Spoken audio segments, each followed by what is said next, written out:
एक बार की बात है, रिया नाम की एक युवा लड़की थी। रिया बहुत प्रतिभाशाली थी, लेकिन जब वह लोगों के सामने बोलती थी तो घबरा जाती थी।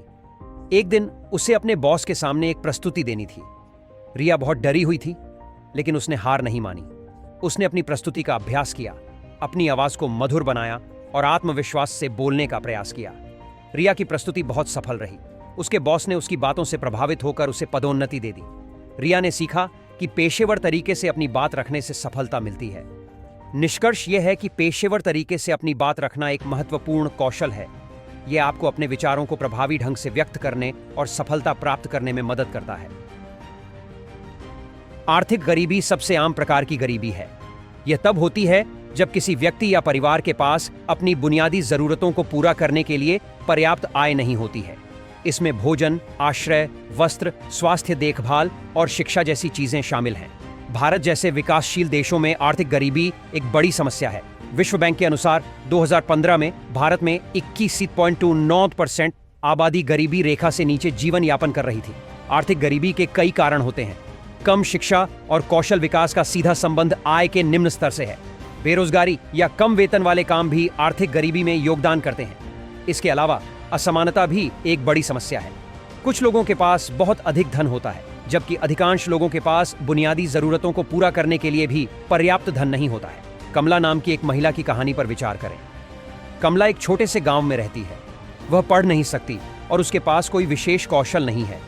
वह दिहाड़ी मजदूरी करती है, लेकिन उसकी कमाई इतनी कम होती है कि वह अपने परिवार की बुनियादी जरूरतों को भी पूरा करने के लिए संघर्ष करती है। कमला की कहानी आर्थिक गरीबी के दुष्चक्र को दर्शाती है। कम शिक्षा के कारण कम कौशल विकास होता है, जिसके परिणाम स्वरूप कम आय होती है और यह चक्र गरीबी को बनाए रखता है। Number 1, the social aspect of poverty. गरीबी का केवल आर्थिक पहलू ही नहीं होता है, इसका एक सामाजिक पहलू भी होता है। गरीब लोगों को अक्सर समाज से अलग थलग कर दिया जाता है। उनके पास शिक्षा और अवसरों तक सीमित पहुंच होती है। वे सामाजिक भागीदारी से वंचित रह जाते हैं और उन्हें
लॉक में 5 वर्ष तक बढ़ाया जा सकता है।